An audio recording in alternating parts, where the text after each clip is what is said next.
Justice Alexander തോമസിനെതിരായ പരാമർശത്തിൽ മന്ത്രി K C. ജോസഫിനെതിരെ കോടതിയലക്ഷ്യ നടപടി. ഈ മാസം 16-ന് ഹൈക്കോടതിയിൽ നേരിട്ട് ഹാജരാകാൻ നിർദ്ദേശം. എ.ജിയുടെ അനുമതി ഇല്ലാതെയാണ് കോടതി നടപടി സ്വീകരിച്ചത്. എ.ജി അനുമതി നൽകാതിരുന്നത് നേരത്തെ വിമർശനത്തിന് ഇടയാക്കിയിരുന്നു. വിവരങ്ങളുമായി സനൂപ് ശശിധരൻ ചേരുന്നു കൊച്ചിയിൽ നിന്നും. സനൂപ്, വിശദാംശങ്ങൾ എന്തൊക്കെയാണ്?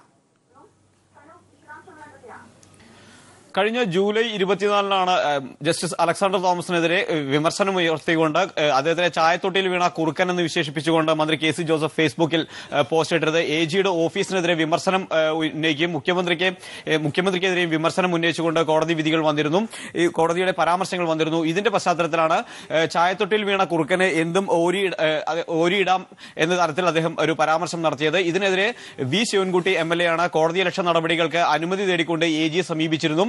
മന്ത്രിയായതിനാൽ അഡ്വക്കേറ്റ് ജനറലിന്റെ അനുമതി തേടേണ്ടതുണ്ട്. അല്ലെങ്കിൽ അത് തേടിയെങ്കിലും ഇത്ര നാളായും അനുമതി നൽകിയിരുന്നില്ല. കഴിഞ്ഞ ദിവസം ഇത് പരിഗണിച്ച തോട്ടത്തിൽ ബി രാധാകൃഷ്ണൻ അടങ്ങിയ ഡിവിഷൻ ബെഞ്ച് ഇക്കാര്യത്തിൽ എ.ജിയെ രൂക്ഷമായി തന്നെ വിമർശിച്ചിരുന്നു. ഇന്നും എ.ജി അതിന് അനുമതി നൽകിയില്ല. പക്ഷേ എ.ജിയുടെ അനുമതി കൂടാതെ തന്നെ ഹൈക്കോടതി ഇപ്പോൾ ക്രിമിനൽ കോടതിയലക്ഷ്യ കുറ്റമാണ് കെ.സി. ജോസഫിനെതിരെ ചുമത്തിയിരിക്കുന്നത്. ഈ വരുന്ന 16-ാം തീയതി മന്ത്രിയോട് നേരിട്ട് ഹാജരാകാനും കോടതി ഉത്തരവിട്ടിരിക്കുന്നു.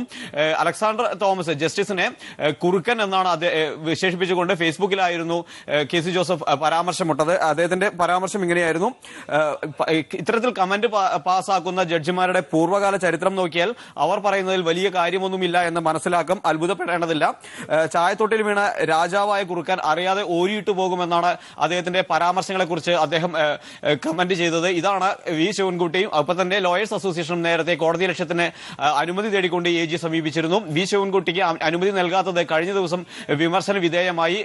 കഴിഞ്ഞ ദിവസം അവസാന ദിവസവും വി ശിവൻകുട്ടി ഹാജരാകാത്തതിനാണ് അനുമതി നൽകാത്തതെന്നാണ് എ.ജി ഹൈക്കോടതിയിൽ പറഞ്ഞത്. എന്നാൽ ഹർജിക്കാരന്റെ പരാതിയെല്ലാം തന്നെ, ആരോപണങ്ങളെല്ലാം തന്നെ കൃത്യമായി ഹർജിയിലുള്ളപ്പോൾ എന്തിനാണ് ഹർജിക്കാരൻ നേരിട്ട് വരേണ്ടത് കാര്യം എന്ന് ഹൈക്കോടതി ചോദിക്കുകയുണ്ടായി. അത് ഇന്ന് കേസ് പരിഗണിക്കുന്നതിന് മുമ്പ് അനുമതി നൽകണമെന്നും പറഞ്ഞിരുന്നു. പക്ഷേ എ.ജി ഇന്നും അനുമതി നൽകിയില്ല.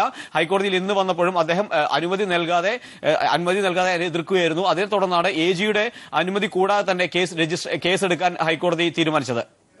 ജസ്റ്റിസ് അലക്സാണ്ടർ തോമസിനെതിരായ പരാമർശത്തിൽ മന്ത്രി കെ.സി. ജോസഫിനെതിരെ കോടതിയലക്ഷ്യ നടപടി.